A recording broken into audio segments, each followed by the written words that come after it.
So hello everyone, good morning to all of you present in this webinar. So today we all gather here to listen our today's speaker, Mr. Naman Jain, software engineer at ByteDance, recently placed with the package of 62 lakhs. So before starting this webinar, I would like to request you all, don't listen this webinar as a Sanskar channel.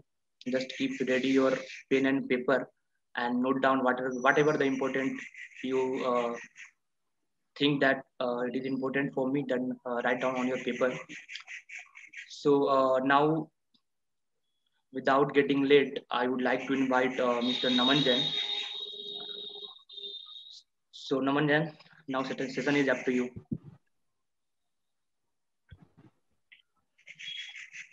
Thanks, Amit.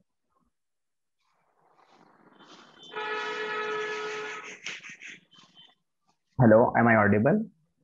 Yeah, you are audible.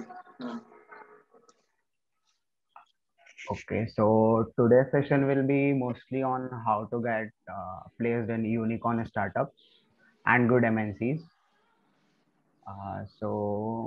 Let me first start with my journey. So I am one of you only. I just started my journey without clearing the JEE mains on a first attempt. Then I took a drop. Then I get into NIT. So I am not that kind of overachiever right from the beginning. I started from where we all are, but it's just a thing that in second chance I got succeeded. And also I don't have a coding background initially. But जैसे जैसे फिर आगे चलकर चीज़ें बदलती गई तो फिर इनिशियली सीखने में काफ़ी प्रॉब्लम होती है सभी को कोडिंग बट मतलब परसिस्टेंस अगर एफर्ट डालते रहेंगे तो एनीवे रिजल्ट आ ही जाएगा तो फिर उसके बाद मतलब स्टार्टिंग में तो खूब ज़्यादा दिक्कत होती थी but as soon as proper resources मिलते गए प्रॉपर मेंटरशिप मिलते गई तो फिर चीज़ें काफ़ी आसान हो जाती हैं उसके बाद then I don't have an internship, that proper software internship, which we say software development internship.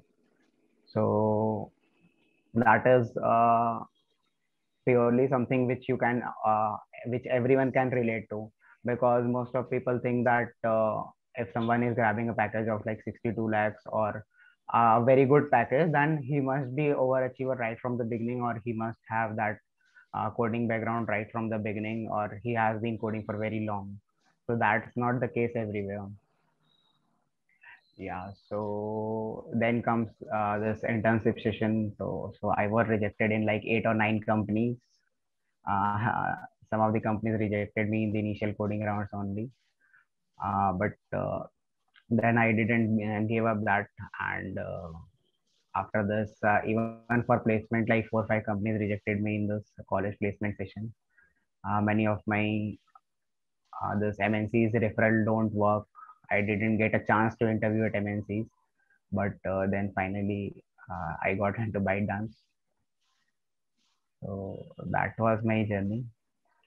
So sorry to interrupt you, Naman, in between. So participants पहले तो ये जानना चाहेंगे कि आपकी स्कूलिंग कहाँ से हुई थी, लाइक आपने स्कूलिंग जर्नी अपने कहाँ से स्टार्ट किए थे? तो मेरी स्कूलिंग भिलाई से हुई है। भिलाई एक बहुत छोटा सा टाउन है छत्तीसगढ़ में। ज्यादातर लोग तो जानते भी नहीं होंगे या सिर्फ बीएसपी के नाम से जानते होंगे, भिलाई स्टील प्लांट के नाम से। अच्छा, तो फिर स्कूलिंग के बाद आपने कॉलेज में लाइक आपने एडमिशन लिया, तो वो एक होते हैं ना जेई वाले राउंड, जहाँ पे बहुत सारे स्टूडेंट्स बहुत ज़्यादा वरीड होते हैं कि लाइक मुझे जेई करके फर्स्ट ऑफ ऑल तो आईआईटी या फिर एनआईटी तो मिनिमम लेना ही लेना है ना। फिर उसके बाद देखते हैं कि हाँ अगर ट्रिपल आईटी भी मिल जाए तब भी बेहतर है। तो वो एक फेज आपके लिए कैसा रहा? हाँ, तो पहले अटेम्प्ट पे तो जेई निकला नहीं था। कुछ 100 मार्क्स कट ऑफ थे तो 85 ही आया था मेरा पहले पहले अटेम्प्ट में। फिर मैंने ड्रॉप लिया था तो देन फिर 170 हो गया था स्कोर लकीली। तो फिर उसके बाद एनआईटी रायपुर में कंप्यूटर साइंस मिल गया था। ओके, तो देन एक कोई भी college, I am not talking about NIT IIT और टीयर 3 कॉलेज, किसी भी कॉलेज में सबसे ज्यादा इंपॉर्टेंट होता है ये कि आप कॉलेज में एडमिशन लेना is not the big deal.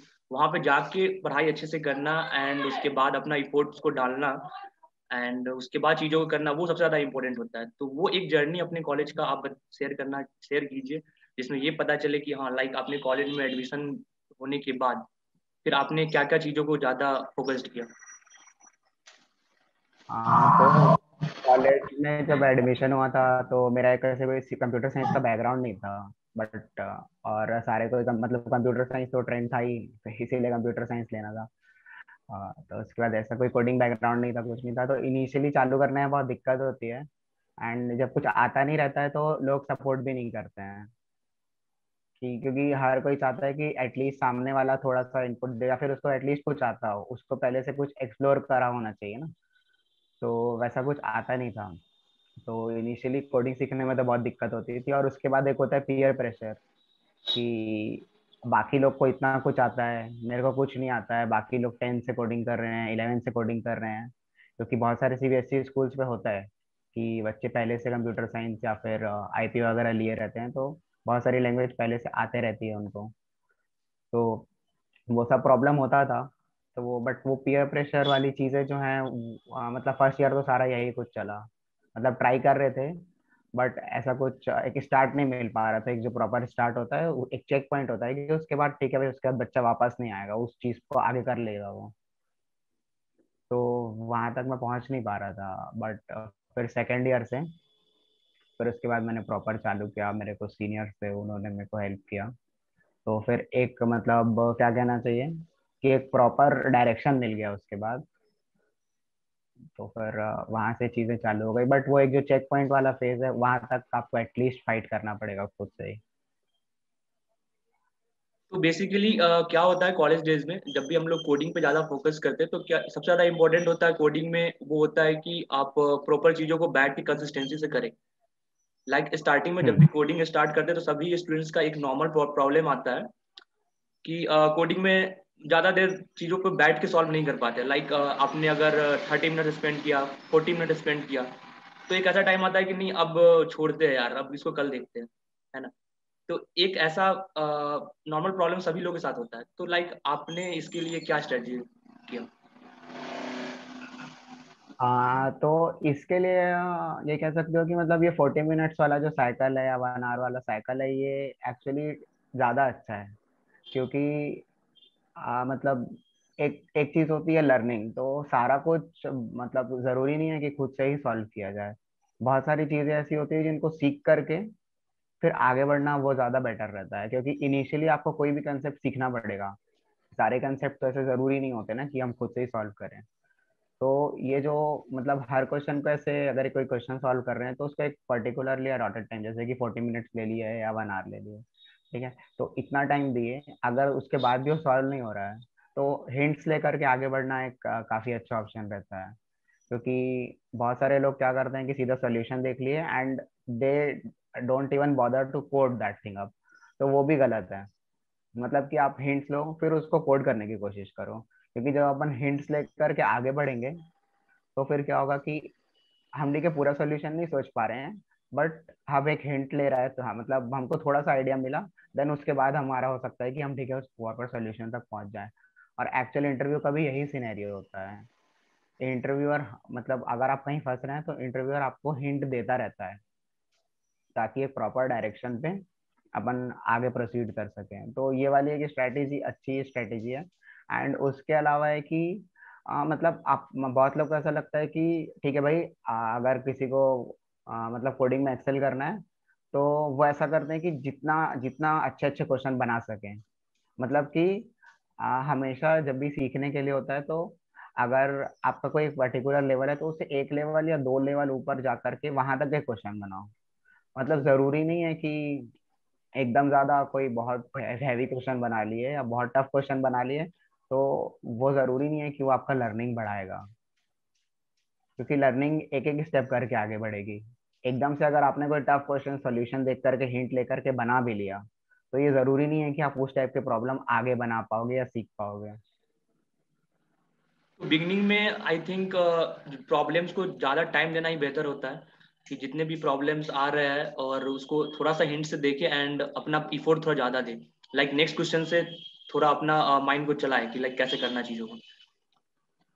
हाँ, मतलब एक एक बार सीख लिए कि ये पर्टिकुलर प्रॉब्लम ठीक है, हिंट लेकर के सोल्यूशन देखकर कैसे बन रहा है, देन उसके बाद वो कंसेप्ट को आगे अप्लाई करेंगे क्वेश्चन में, तो वो ज्यादा बेनिफिशियल रहेगा रादर देन कि 5 घंटा 6 घंटा एक ही क्वेश्चन में फंस करके दिन से रात तक एक ही क्वेश्चन सॉल्व किए। तो उस पे क्या होगा, कहीं ना कहीं वो आपका टाइम वेस्ट है। एंड देन अपने आपने कोडिंग जर्नी जो है वो फर्स्ट ईयर के फर्स्ट सेमेस्टर से ही आपने स्टार्ट कर दी थी कोडिंग? नहीं, ऐसा तो मैं नहीं बोलूंगा। अगर प्रॉपर बोलेंगे तो चालू हुआ कुछ 4th सेमेस्टर के आसपास, जहाँ पर से मैंने मतलब प्रॉपर कि अब भाई इंटर्नशिप का सीजन आ रहा है, तो अब थोड़ा चालू करते हैं सही से। तो फर्स्ट ईयर तो ऐसे एंजॉय करना चाहिए कॉलेज का। फर्स्ट ईयर में ये सब चीज़ों में नहीं, थोड़ा आराम से टाइम ले सकते हैं, क्योंकि सभी पढ़ के आए रहते हैं, तो एक साल एंजॉय करना बनता है कॉलेज में। तो लाइक सेकेंड ईयर से जब आपने स्टार्ट किया कोडिंग, तो ऑब्वियस सी बात है कि स्टार्टिंग वाले फेज में तो कोडिंग ऑब्वियस सबको पसंद नहीं आते हैं, लाइक सबकी हॉबीज तो नहीं होते कोडिंग करना, तो सबको पसंद नहीं आते। तो फिर वो एक पैरामीटर कैसे सेट करना कि लाइक मुझे कंटिन्यूअसली करना है, वो आपने कैसे किया? हाँ, तो ये तो ऐसा रहता है कि हाँ, सब सारे कंप्यूटर साइंस ले तो लेते हैं, बट बहुत सारे लोग फिर बीच पे दूसरी दूसरी फील्ड को चूज कर लेते हैं, और मतलब वो सही भी है एक तरीके से। बट अगर ये कमिटमेंट वाली चीज आ रही है या इंटरेस्ट वाली चीज आ रही है, तो अगर एक्चुअली देखा जाए तो कोडिंग काफी इंटरेस्टिंग है। मतलब 10th तक का मैथ्स है, और थोड़ा सा और ऊपर जाएंगे तो 12th तक का मैथ्स है, और फिर उसके बाद सिर्फ एक सिंटेक्स है। तो वो इंटरेस्ट को डेवलप करने के लिए मतलब बहुत बहुत बार ऐसा होता है कि इंटरेस्ट इसलिए डेवलप नहीं होता क्योंकि प्रॉपर नॉलेज नहीं होती किसी चीज की। तो एक वो चीज बहुत जरूरी है। मतलब ऐसे कोई चीज को बाहर से देख करके ठीक है भाई मेरे को कोडिंग में इंटरेस्ट नहीं है, ये बोलना गलत है एक तरीके से, और ये चीज काफी होता है बच्चों के साथ। तो उससे बेटर है कि थोड़ा सा टाइम दे करके एक्सप्लोर करना चाहिए, और फिर उसके बाद भी नहीं इंटरेस्ट आ रहा है तो बात अलग है। तो एक्चुअली इंटरेस्ट के लिए जो बेसिकली सबको ही करते हैं, कोई भी अगर चीज में ऐसा मानते हैं कि अगर उस चीजों में इंटरेस्ट नहीं है, तो एक्चुअली उस चीजों को अगर हम लोग अच्छे से देखें कि लाइक इसके क्या क्या बेनिफिट्स है और हमको ये कैसे बेनिफिट्स दे सकते हैं आगे, तो शायद उसमें कुछ इंटरेस्ट आ जाता है किसी भी चीजों में जिसमें हमें इंटरेस्ट नहीं होता है। हाँ, मतलब कि बहुत सारे फैक्टर्स होते हैं, जैसे कि बहुत लोगों को कोडिंग नहीं भी पसंद होती है, बट कोडिंग से जो पैकेज मिलता है वो उनको मोटिवेट करता है। ठीक है। तो एक एक चीज ये भी होती है, और फिर उसके बाद है कि प्रॉपर रिसोर्सेज, प्रॉपर मेंटरशिप। मतलब ठीक है, किसी बच्चे को किसी चीज में इंटरेस्ट नहीं आ रहा है, बट एक प्रॉपर मेंटरशिप जब उसको मिलती है, तब वो फील कर पाता है कि ठीक है, नहीं भाई ये चीज भी इंटरेस्टिंग हो सकती है। वो बस एक लर्निंग का तरीका हो सकता है कि थोड़ा सा लर्निंग के तरीके में अगर चेंज किया जाए, तो हो सकता है कि मतलब उसका इंटरेस्ट डेवलप हो जाए। क्योंकि एनीवे अगर आप कंप्यूटर साइंस लिए हो 4 साल तो उस पर देना है। तो बेटर यही है कि मतलब अगर ठीक है भाई, डायरेक्ट अगर आपको कोडिंग में भी ऐसे बहुत सारे डिफरेंट डिफरेंट क्या कहना चाहिए कि सेक्शन है कि आपको किस चीज में जाना है। तो हो सकता है किसी को कॉम्पिटेटिव कोडिंग में इंटरेस्ट ना हो, तो किसी को वेब में इंटरेस्ट हो, किसी को मशीन लर्निंग में इंटरेस्ट हो। तो वो चीज को भी एक बार एक्सप्लोर करके देख सकते हैं। मतलब सिंपली मतलब कोडिंग एक बहुत वास्ट वो हो जाता है। तो एक प्रॉपर इसके डिफरेंट डिफरेंट सेगमेंट्स को एक बार एक्सप्लोर करके देखने में हो सकता है कि कहीं पर हो वो सकता है कि कुछ फील्ड से चीज है वो फाइंड आउट ज्यादा कर जाए। इंटरेस्टिंग लगे, लाइक टेक्नोलॉजी का जो भी हाँ। आपने फील्ड बताया अभी, वेब डेवलपमेंट हो गया, हम्म। एंड्रॉइड ऐप डेवलपमेंट हो गया, या फिर मशीन लर्निंग, क्लाउड कंप्यूटिंग, तो वो एक सेक्टर उठा के हम लोग चल सकते हैं आगे कि लाइक इसमें मुझे अब इंटरेस्ट है, अब मैं इसमें आगे बढ़ूंगा। हाँ, ये चीज है। मतलब इंटरेस्ट एक्सप्लोर करना बहुत जरूरी है, क्योंकि even in the interviews they want a student कि जिसका एक फील्ड में स्पेशलाइजेशन हो, एंड कंप्यूटर साइंस के जो कॉमन फंडामेंटल्स हैं वो उसको मतलब थरोली समझना चाहिए, और एक फील्ड में स्पेशलाइजेशन होनी जरूरी नहीं है कि आपको वेब भी आना चाहिए, आपको एमएल भी आना चाहिए, आपको कॉम्पिटेटिव भी आना चाहिए। तो ऐसा कुछ फिक्स वो नहीं होता है किसी भी इंटरव्यू का। अच्छा, आपने बाइडांस की प्रिपरेशन स्टार्टिंग से ही करना स्टार्ट कर दी थी या फिर आफ्टर थर्ड ईयर? हाँ, बाइट डांस तो मैंने ऐसे पर्टिकुलरली बाइट डांस के लिए तो नहीं प्रिपेयर कर रहा था। और मैंने मतलब जो मतलब अपना क्या कहना चाहिए कि जो बहुत ज़्यादा सीरियस प्रिपरेशन होती है, जहाँ पर कि सब कुछ मतलब सारा कुछ छोड़ करके जो प्रिपेयर करने का टाइम होता है, वो मैंने चालू किया था कुछ अप्रैल से। क्योंकि उस टाइम तक मेरी सिचुएशन ऐसी थी कि इंटर्नशिप वगैरह कुछ थी नहीं, और फिर सारा मैं सोलली डिपेंडेंट था कि भाई अब जो प्लेसमेंट होनी है या फिर जो ऑफ कैंपस ऑन कैंपस जहाँ से भी होनी है। देन फिर उसके बाद ये मई के अराउंड फिर मैंने एक प्लेसमेंट बूट कैंप ज्वाइन किया था। उसका नाम है एल्गो यूनिवर्सिटी। तो they are some seniors from triple I T Hyderabad. तो क्या होता है कि एक जो माहौल था, तो मैं अब वहाँ के जो सारे सीनियर्स थे आ, वो ट्रिपल आई टी हैदराबाद के थे, और triple I T Hyderabad is one of the finest college in India by talking about computer science. तो वहाँ पर मतलब वहाँ का क्लास बहुत ज़्यादा डिफरेंट है यहाँ से। तो ये चीज़ भी एक बार बहुत हद तक इम्पैक्ट करती है कि भाई आपका सर्कल क्या है, आप किस एनवायरनमेंट में हो। तो ठीक है, तो डेफिनेटली पहले मैं अभी एनआईटी इन्वायरमेंट, रायपुर पर फाइट कर रहा था। या सो डेफिनेटली इन्वायरमेंट तो बहुत हाँ। ज्यादा मैटर करता है किसी भी फील्ड में, कि लाइक आप जो भी कर रहे हो आपके सराउंडिंग पीपल भी उसी से रिलेटेड होने चाहिए, हम्म। ताकि आपको मोटिवेट कर सके और आप भी हमेशा मोटिवेटेड रहे उस चीजों को करने के लिए। तो तो कॉलेज में, और एक क्या होता है कि हाँ, तो कॉलेज में एक इन्वायरमेंट एक जो बनाने के क्लास लिए वाला क्या फैक्टर कर है। सकते हैं? कॉलेज में एक हाँ। जनरल इन्वायरमेंट बनाने के लिए कि हाँ मुझे ये अभी कोडिंग करना है एंड मुझे एक इन्वायरमेंट हम्म। अपना सेटअप करना है, तो वो उसके लिए क्या कर सकते हैं? तो एनवायरनमेंट तो मतलब ऐसा होगा कि एक एनवायरनमेंट बनाने के लिए सबसे पहले तो किसी को क्या कहना चाहिए कि एक फैक्टर होता है कि जो किसी भी स्टूडेंट को मोटिवेट करेगा।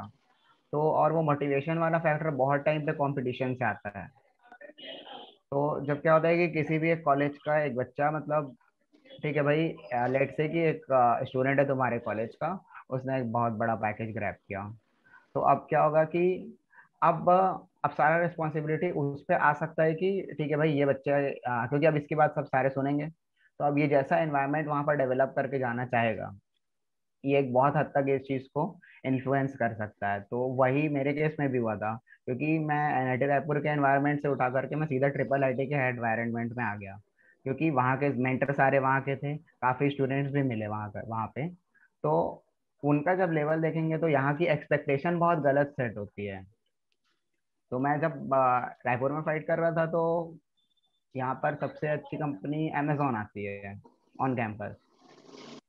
हाँ ठीक है, और आरसीजीएम वगैरह भी आती है, बट वो बहुत ज़्यादा क्या कहना चाहिए, स्केप्टिकल रहता है कि कब आएगी कब नहीं आएगी, कुछ कह नहीं सकते।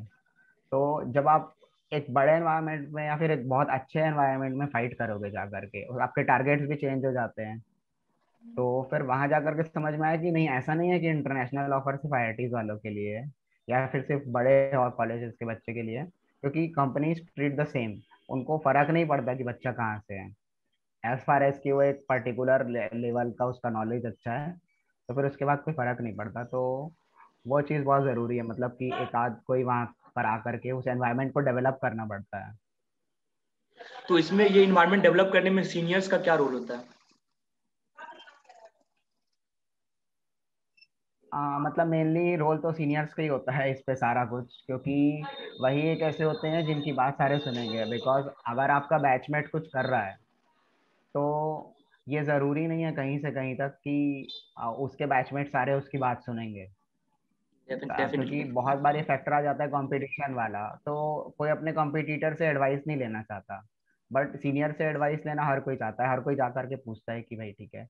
तो जब मेरे हिसाब से तो जब कोई बच्चा से जेई वगैरह देकर आता है, तो उसका ब्रेन काफी फ्रेश होता है। तो अगर वो उस समय से कोडिंग वगैरह में अपना क्या कहना चाहिए शुरू से ही अगर इनपुट देगा, तो वो चीज़ बहुत ज़रूरी, क्योंकि शुरू का जो एक डेढ़ साल मस्ती वाला पीरियड होता है, उससे बहुत सारे लोग मतलब इंटरेस्ट ही लूज कर देते हैं कंप्यूटर साइंस पे। क्योंकि ऐसे बोला नहीं चाहिए, बट थोड़ा सा कॉलेज स्टडीज या थोड़ा सा थ्योरी पे ज़्यादा फोकस रहता है rather देन प्रैक्टिकल चीज़ों पे।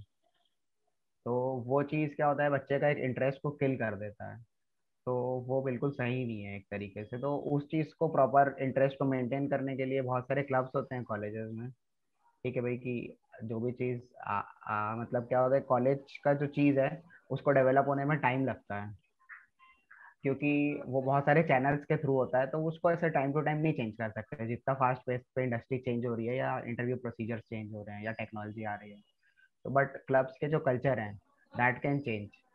तो एक जो क्लब्स हो गए या फिर जो सीनियर्स के बनाए हुए ग्रुप हो गए, तो उनका एक बहुत बड़ा फैक्टर होता है। तो वो इन्फ्लुएंस करने के लिए तब उनकी एडवाइसेस लगभग सारे ही सुनते हैं, क्योंकि जब भी कोई कॉलेज में नया आता है तो वो चाहता है कि भाई ठीक है, अपने को जो चीज़ जो यहाँ पर पहले से है, जो सक्सेसफुल है, जिन्होंने करके दिखाया है, तो उनका इनपुट ले लें। तो ये क्या होता है, हेड स्टार्ट मिल जाता है वहाँ पर।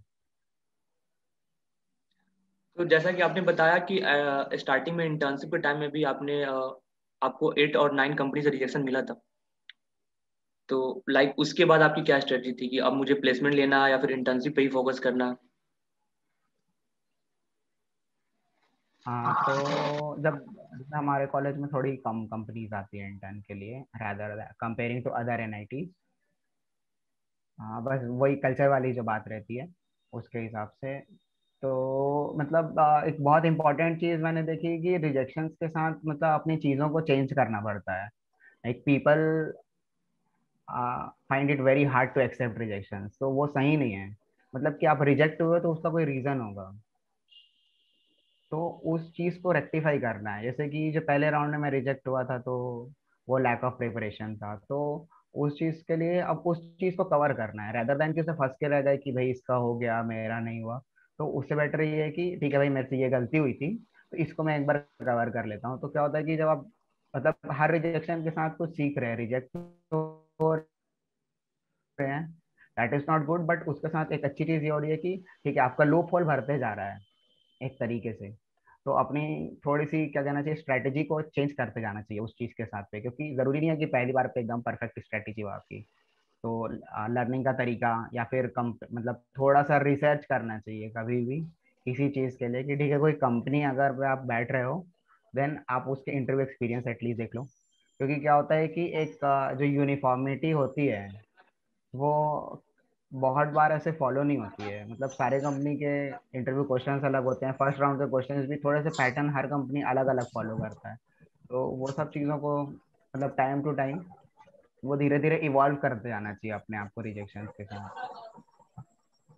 तो अब जब बात करते हैं प्लेसमेंट का, तो 2-3 चीजें आती है। लाइक फर्स्ट ऑफ ऑल तो लैंग्वेज, कि किस लैंग्वेज को ज़्यादा प्रिपरेशन देना चाहिए। And second one is data structure and algorithm. तो आपने किस लैंग्वेज पे बेसिकली काम किया था? हाँ, तो मैंने तो सी प्लस प्लस से ही चालू किया था। एंड ऐसा कोई प्रेफरेंस नहीं होता है कि मेरे को यही लैंग्वेज में कोड चाहिए या उसी लैंग्वेज में कोड चाहिए। तो as far as logic apply कर सकते हो तो कोई फर्क नहीं पड़ता। बट एक ये चीज थोड़ा कहने में आती है कि most company do not prefer कि डेटा स्ट्रक्चर एंड एल्गोरिथम के प्रॉब्लम पाइथन में लिखे जाएं। तो वो ऐसा एक क्या कहना चाहिए कि एक बिलीफ है, बट इसका कोई ऐसे प्रूफ नहीं है। तो अगर किसी को ऐसा लग रहा है भाई कि ठीक है, मतलब किसी की लैंग्वेज पाइथन है और वो सारा कुछ करके आ रहा है, देन उसके बाद भी अगर उसको लग रहा है कि ठीक है, इसी से रिजल्ट मतलब बनाने के बाद भी थोड़ा सा रिजेक्शन फेस कर रहे हैं, तो एक ये चीज हो सकती है कि यहाँ पर थोड़ा सा चेंज करके देख सकते हैं। बट इसका कोई वो नहीं है कॉन्क्रीट एविडेंस या फिर कोई सपोर्टिव थिंग। तो और इसके अलावा data structures and algorithms is a must, मतलब उसके बिना चीज़ें काफ़ी डिफिकल्ट हो जाएंगी। तो डेटा स्ट्रक्चर एंड एल्गोरिथम एक क्या कहना चाहिए बहुत ज़्यादा बड़ा फैक्टर है इंटरव्यू प्रिपरेशन के लिए फॉर एमएनसीज।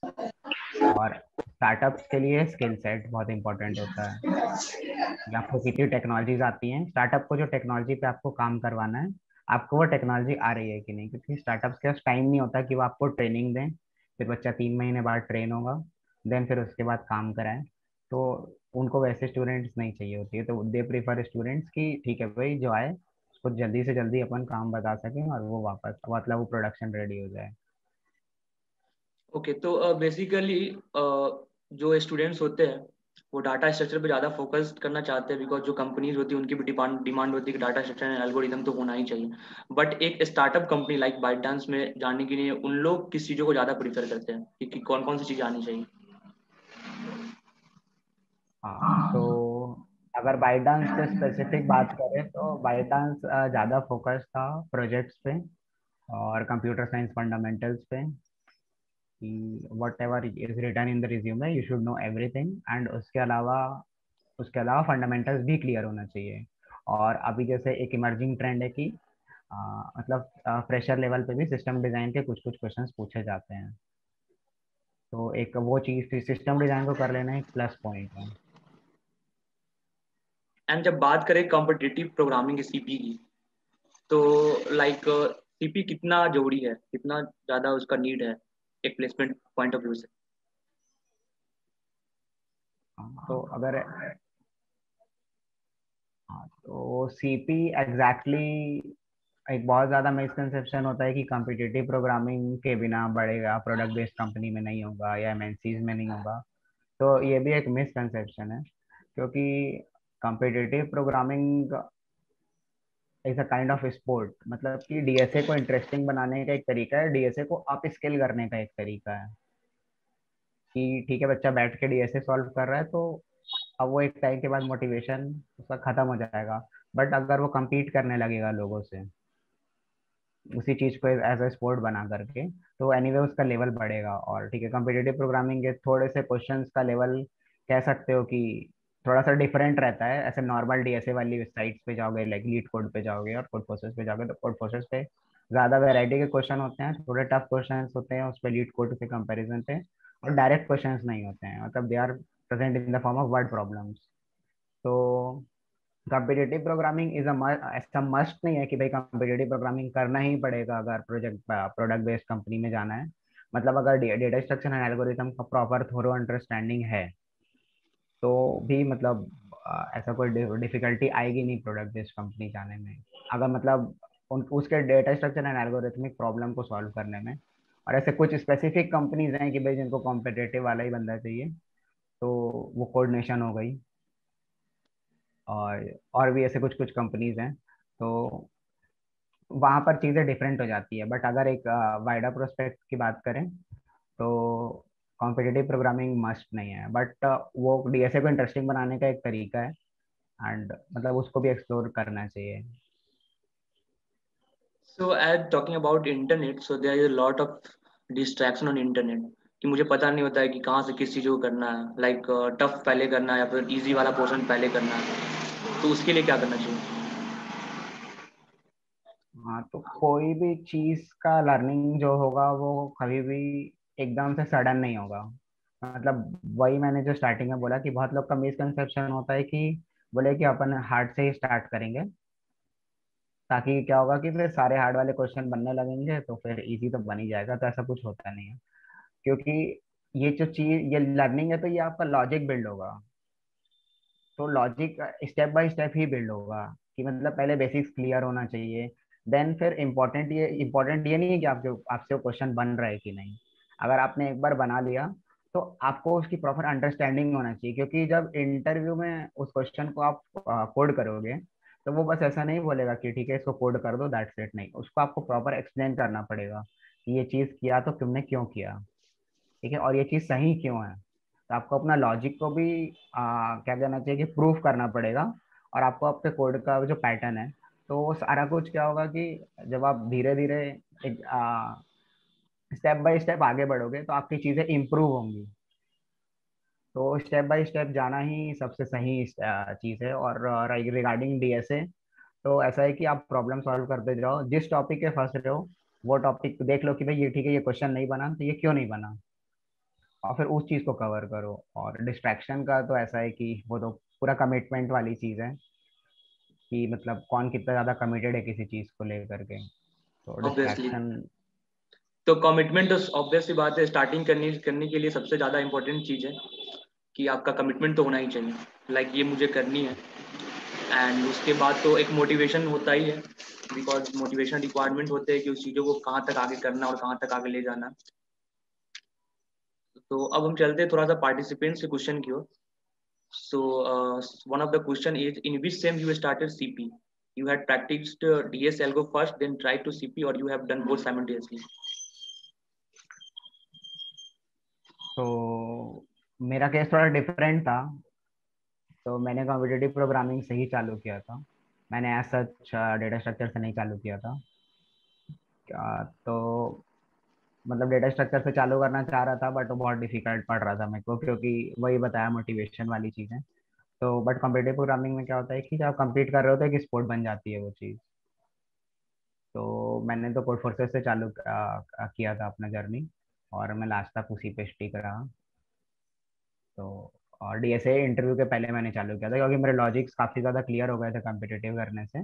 देन फिर डीएसए पे ऐसा है कि ठीक है भाई, एक एक बार ये चीज़ें हैं, इनको देख सकते हैं, क्योंकि ये इंटरव्यू में पूछी जाएंगी। तो लॉजिक क्लियर है तो फिर वो चीज़ों को करने में फिर दिक्कत नहीं होती डेटा डेटा स्ट्रक्चर एल्गोरिथम में।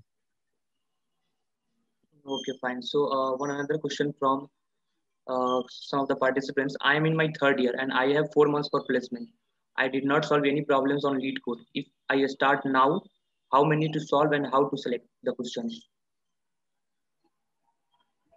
हाउ मैनी टू सॉल्व वाला क्वेश्चन, मतलब ये जो पॉइंट है ये तो गलत है, क्योंकि कभी भी क्वेश्चंस के नंबर मैटर नहीं करते, उनका क्वालिटी और लर्निंग मैटर करता है। कि ठीक है, आपने एक क्वेश्चन बनाया, तो वो एक क्वेश्चन से आपने आपको सीखने क्या क्या मिला, या फिर आप एक क्वेश्चन को ही 4 तरीके से बना करके देख रहे हो, या फिर आप हमेशा बेस्ट सॉल्यूशन को भी देख रहे हो। तो नंबर ऑफ क्वेश्चंस मैटर नहीं करता जब तक आपका लर्निंग हैबिट अच्छा है। तो हर क्वेश्चन पे से ज़्यादा एक्सट्रैक्ट करने की कोशिश करना चाहिए। और जो क्वालिटी ऑफ मतलब जो डिफरेंट सेट ऑफ क्वेश्चंस हैं, तो उस चीज़ के लिए बहुत सारे, क्या कहना चाहिए कि प्रॉब्लम बैंक्स अवेलेबल हैं बाहर। मतलब बहुत लोगों ने गिटहब पे क्वेश्चन सेलेक्ट कर करके डाल रखे हैं। तो ओपन सोर्स में काफ़ी अच्छा रिसोर्स है, मतलब क्वेश्चन को सेलेक्ट करने के लिए। तो वो उस चीज़ का यूज़ कर सकते हैं इनिशियली, देन फिर जैसे थोड़ा सा एक्सपीरियंस हो जाएगा तो कुछ समझ में आ जाएगा क्या बनाना है क्या नहीं बनाना है। So if we talk about open source versus CP, so which will be better, open source or CP? Bye open source you mean development. तो ये बेटर वाला फैक्टर यहाँ आता नहीं है, क्योंकि दोनों चीज़ें काफ़ी डिफरेंट है। मतलब दोनों का कोई एज सच रिलेशन नहीं है, क्योंकि competitive programming is all about data structure and algorithm, और open source is all about development. तो दोनों चीज ही अलग है। Even in in the interviews आपसे डेवलपमेंट के क्वेश्चन अलग होंगे, और आपके आपसे डेटा स्ट्रक्चर एंड एल्गोरिथम के क्वेश्चन अलग होंगे। तो आपको कहीं ना कहीं तक डेवलपमेंट भी आना चाहिए। একটা পয়সা পয়সা দিয়ে কিছু এখন অ্যাক্টিভিটি করাচ্ছি না। And the next question is how many round was of interview for a ByteDance? For ByteDance, there is one coding test and followed by 3 technical interviews.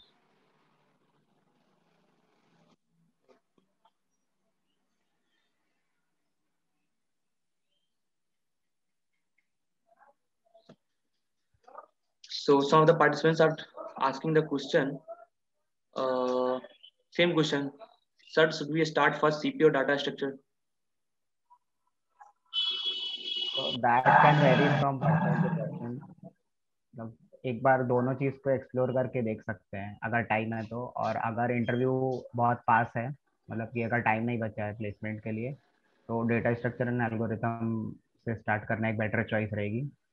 क्योंकि धीरे धीरे अंडर कॉम्पिटिटिव पे इनिशियली थोड़ा सा प्रॉब्लम होता है स्टार्ट करने में, फिर बट वो एक चेक पॉइंट जब पार हो जाता है तो फिर कोई दिक्कत नहीं होती। फिर क्या है कि लर्निंग धीरे धीरे होते जाती है। तो एक And one of the question better is, वे है। yeah, got it, got it very well. So one of the question is how to improve communication skills for the coding interview or for the interview run. हाँ, एक ये बहुत बड़ा factor है कि communication में बहुत ज़्यादा प्रॉब्लम होती है, because many people who code very well but they find it very hard to communicate it to the interviewer. तो उस चीज़ के लिए ये प्रैक्टिस की थी मैंने कि आप जैसे जैसे कोड करते जा रहे हो, तो उसी के साथ आप अपना एक्सप्लेनेशन को, मतलब आप ऐसे खुद ही पे एक्सप्लेन कर सकते हो। ठीक है, और कोड क्वालिटी थोड़ा सा मेंटेन करना चाहिए कि प्रॉपर वेरिएबल्स का नाम ले लें, कॉम्प्लेक्सिटी डिफाइन करें हर सॉल्यूशन के बाद। तो ये सब चीज़ें बहुत ज़्यादा एड अप कर जाती है इंटरव्यू पे।